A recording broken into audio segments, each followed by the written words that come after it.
प्रभूचा गौरव असो आत्ता आणि सदा सर्वदा.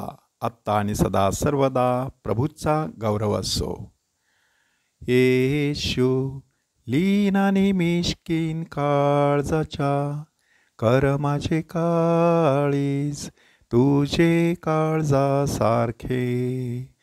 गोड काळजा काळजा येशूच्या, हो तू माझीच माया. गोड काळजा येशूच्या, गोड काळजा येशूच्या, गोड काळजा येशूच्या, हो तू माझीच माया. काळजा काळजा मरियेच्या, हो तू माझे तारण. हे गाणं गात असताना अंतःकरणामध्ये किती गोडवा निर्माण होत असतो. गोड काळजा येशूच्या, हो तू माझी माया.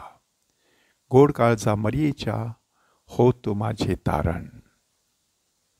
महिन्याचा पहिला शुक्रवार, संपूर्ण महिन्यातील अत्यंत महत्त्वाचा दिवस.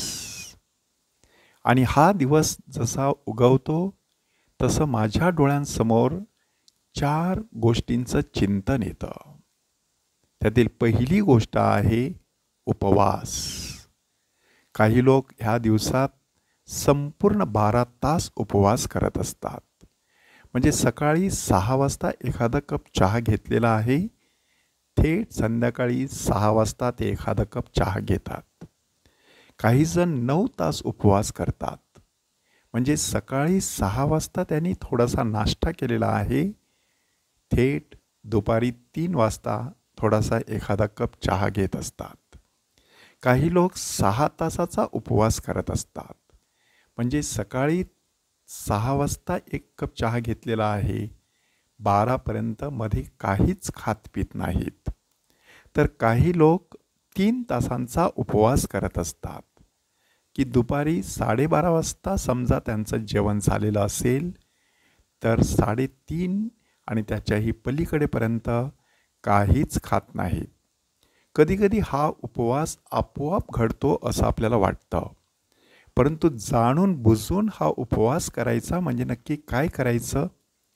तर त्या 3-3.5 तासांचा कार्यक्रम आध्यात्मिक स्वरूपाचा ठेवायचा.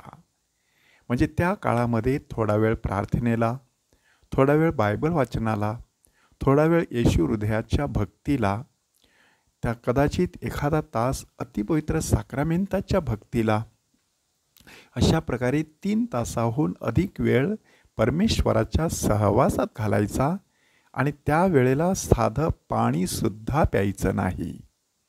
अशा प्रकारे उपवास करण्याचे विविध मार्ग असतात. आणि त्या सर्व मार्गांचा शेवट कुठे असतो किंवा शेवटचं टोक कोणतं असतं?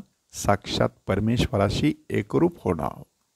तुम्ही प्रयत्न करून बघा की जेव्हा शरीर उपवास करत असतं तेव्हा आत्मा उल्लसित झालेला असतो. जेव्हा शरीर उत्सव करत असतं तेव्हा आत्म्याला उपवास घडण्याची शक्यता असते. म्हणून आत्म्याला उल्लसित करायचं असेल तर छोटा मोठा उपवास करून बघा, त्याच्यामध्ये प्रचंड सामर्थ्य दडलेलं आहे. दुसरी गोष्ट मला आठवते ती म्हणजे येशू हृदयाची भक्ती. की महिन्याचा पहिला शुक्रवार म्हणजे येशू हृदयाची भक्ती. माझी आई सोडॅलिटीमध्ये होती आणि महिन्याच्या पहिल्या शुक्रवारी न चुकता ती मिसाला जायची. आणि त्याही वेळेला ती घरी आल्यानंतर सतत सांगायची की आमचं जेजू काळजाचं मिसा झालेला आहे.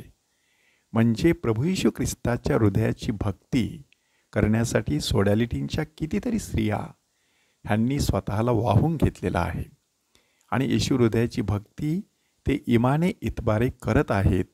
महिन्याचा पहिला शुक्रवार म्हणजे येशूचं अतिपवित्र हृदय आणि आपलं कधीकधी पाषाणमय झालेलं हृदय ह्यांच्याकडे आलटून पालटून पाहण्याचा दिवस असतो. तिसरी गोष्ट मला जाणवते ती म्हणजे अतिपवित्र साक्रामेंताची भक्ती. पुष्कळशा चर्चमध्ये महिन्याच्या पहिल्या शुक्रवारी अतिपवित्र साक्रामेंटात समोर 1 तास घालवला जात असतो. पवित्र तास असं आपण त्याला म्हणत असतो. त्याद्वारे आपण काय प्रयत्न करत असतो? एकीकडे परमेश्वराची उपस्थिती आणि दुसरीकडे आपल्या जीवनाचं आत्मपरीक्षण. आणि हे करत असताना आपलं हृदयसुद्धा येशूच्या हृदयासारखं शुद्ध, लीन, नम्र आणि स्वच्छ सौम्य असावं म्हणून केलेली याचना असते.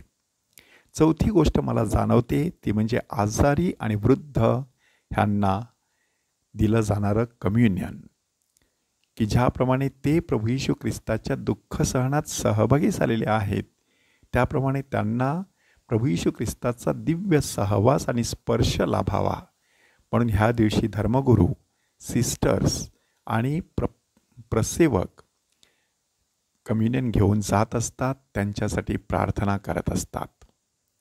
महिन्याचा पहिला शुक्रवार आपल्याला अशा प्रकारे विशेष पद्धतीने घालवता यावा म्हणून येशू हृदयाकडे दयेची याचना करूया. हे येशूच्या अतिपवित्र हृदया, तू राजा आहेस आणि ख्रिस्ती कुटुंबात राज्य करण्याची तुझी इच्छा आहे. आज आम्ही आम्हावरील तुझा राजाधिकार जाहीर करतो व ह्यापुढे आम्ही आमचे जीवन तुझ्या जीवनाप्रमाणे करण्याचे वचन देतो. आमच्या हृदयात तू नेहमी राज्य कर व तुझ्या प्रेमाची ज्योत त्यात नेहमी पेटती ठेव. हे दिव्य हृदया, तू आमच्या कुटुंबाचा मार्गदर्शक हो. आमच्या शारीरिक व आत्मिक कार्यास आशीर्वाद दे. आमच्या चिंता दूर कर, आमचे कष्ट हलके कर. आमच्या अडचणीत आम्हाला मार्ग दाखव. आमच्या आजारातून आमची सुटका कर. तुझ्या कृपेत आम्हाला मरण येऊ दे. आमच्या कुटुंबातील मरण पावलेल्या सर्वांना तू शांती दे. तू परमेश्वर असून सर्व काळ जिवंत राहतो व राज्य करतो. आमेन. प्रभूचा गौरव असो, आत्ता आणि सदा सर्वदा. आत्ता आणि सदा सर्वदा प्रभूचा गौरव असो.